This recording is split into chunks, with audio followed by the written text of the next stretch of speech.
이제 포도 수확이 다 마무리가 되었고, 이제 지금 밭도 와서 보니까 좀 아쉬운 것은 잘 하셨는데, 좀 갈반병이 좀 많이 보입니다. 물론 이제 농가 이야기는 수확 후에 좀 더 갈반병이 온 것 같은데, 아무래도 이렇게 갈반병이 많이 들어있으면 내년도에도 갈반병이 좀 더 심해질 수 있거든요. 또 똑같이 관리하시게 되면. 그래서 이렇게 갈반병이 심한 밭은 낙엽 후에 이 갈반병에서 떨어지는 그 낙엽을 좀 안전한 곳에서 태우거나 그게 여의치 않다면 땅을 파서 매몰시켜가지고 최대한 이 갈반 피해를 받은 잎이 물리적으로 격리될 수 있게끔 해주시면 좋을 것 같습니다. 그리고 이제 또 하나는 이제 우리가 내년 2월 달에 갈반병을 좀 더 효율적으로 방지하기 위해서는 석회 용합제를 살포를 해서 2월이나 한 3월 중순까지 그렇게 동계 방제를 해주시면 좋고요.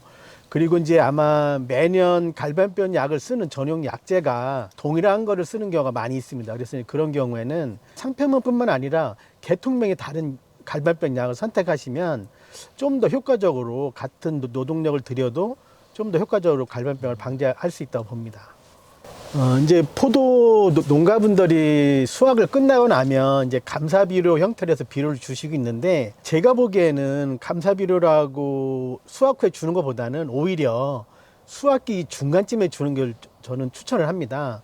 그 이유는 이제 감사비료 성격을 우리가 포도나무가 1년 동안 고생했다고 어떤 감사의 의미를 주기보다는, 그런 의미보다는 우리가 좀 더 포도로 성숙을 좀 더 촉진시키기 위한 그런 대안으로 다 비료를 주면 어떨까 생각이 됩니다. 예를 들어서 이런 겁니다. 운동선수, 마라톤 선수가 42.19를 뛰는데, 풀코스를 뛰는데, 한 그 선수가 39km나 40km 정도를 뛴 상태입니다. 그 상태에서 나머지 한 2km 정도를 좀 더 잘 뛰라고 응원하는 차원으로 해서, 이제 사람으로 말하면 뭐 청량음료를 준다든지, 아니면 어떤 수분을 준다든지, 그래서 그 마라톤 선수가 마지막까지 잘 완주한다는 의미에서, 그 포도도 마찬가지로 포도가 중간쯤 성숙을 이어가는 중간에 좀 더 잘 익으라고 그렇게 비료를 주면 좋을 것 같습니다. 아마 감사비료 양은 뭐 농가에 따라 차이는 있겠습니다만 대략 속효성 비료를 줍니다. 질소질 계통을 주거든요. 그래서 우리가 1년에 시바르당 질소 필요 양이 성분량으로 약 10kg 정도 됩니다. 그래서 그 중에 3kg 정도, 그러니까 성분량으로 시바르당 3kg 정도 준다 생각하시고 주시면 되고요.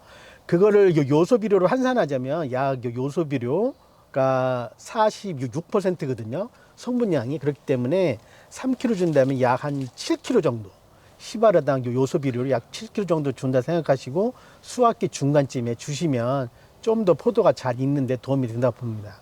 또 너무 세력이 위로 치고 올라오진 않을까요?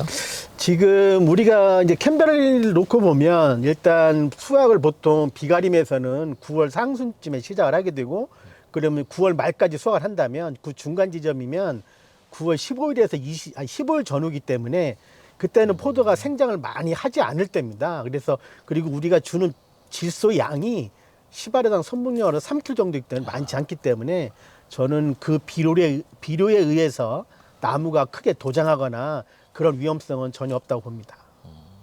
보통 멀칭들을 하잖아요. 그러면 이제 그 감사비료를 물 비료식으로 줘도 가능한지. 그러니까 일단 토양 자체가 멀칭 되어 있다는 건 바람직하진 않지만, 만약 현재 멀칭이 되어 있다면 일단 물비료 형태로 주는 것도 한 가지 방법입니다. 근데 가능하면 포도가 생육기에 토양에 숨을 쉴 수 있게끔 포도나무 중심으로 해서 좌우로 50cm 정도는 비닐을 벗겨놓는 게 포도나무한테도 더 큰 도움이 될 것 같습니다.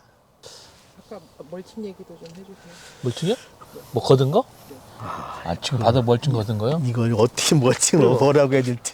아니, 그러니까 멀칭을 어떤 분들은 이쪽 가운데 이렇게 이쪽 거 이렇게 모아놓기도 하시는 분들이 있고, 이제 뭐 저같이 다 걷어내는 것들도 있고. 그러니까 이제 이렇게 이쪽에다 모아놓게 되면 이 밑으로 두서지가 어마어마하게 다녀요. 쥐랑이 막 땅을 막 다 헤집어놔 갖고. 그런 것들이 거기가 온도가 있어 그러고 따뜻해서 그러는 거예요. 모르겠어요. 그런 것 때문에 그런지 우선 여기로 이쪽 주변으로 해갖고 어마어마하게 다녀요. 지금 여기도 약간 여기는 떠있지는 않나 보다. 여기는 지금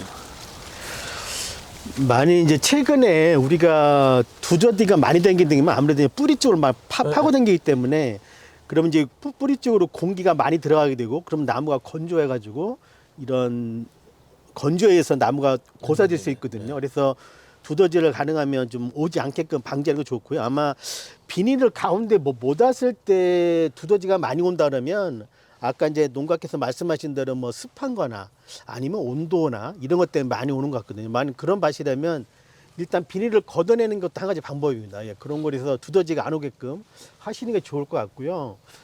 그리고 우리가 만일 남원이 뭐 우리나라에서 이제 중부 아랫지방이지만 여기 해발이 있으니까 춥다고 느끼면 남원 지역에서 캔베럴리가 최저 온도가 낮아서 동해로 피해받기는 전 쉽지 않다고 보거든요. 이제 그거보다는 건조에 의해서 피해를 받는 밭이 있다면 오히려 이 겨울철에 수확 후에 비닐을 걷는 건 오히려 좋지 않을 수가 있습니다. 왜냐면 이 비닐을 걷게 되면 우리가 겨울에 12월에서 2월까지 물을 마음대로 줄 수가 없거든요. 네네. 그러면 겨울철에 기본적으로 건조하기 때문에 수분이 더 많이 뺏길 수가 있어요. 그래서 차라리 날이 춥고 내 밭이 가물을 많이 탄다면 10월 말이나 11월 초에 마지막에 관수를 충분히 한 다음에 오히려 토양에 비닐 멀칭을 해놓는 것이 오히려 나무의 동해 방지에는 좀 더 효과가 있다고 봅니다. 물 빠짐이 진짜 좋은 것들은 그런 식으로 해놓으면 아무래도 수분을 갖고 있으니까 그렇죠. 네. 동해 피해를 덜 적게 본다. 네, 그러니까 한해지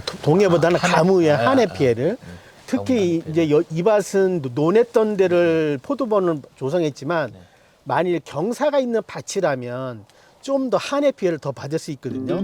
또 이제 그런 한해 피해를 받은 경험이 있는 밭이라면 물을 주고 나서 비닐 멀칭 하는 것이 오히려 겨울철에는 도움이 될 것 같습니다.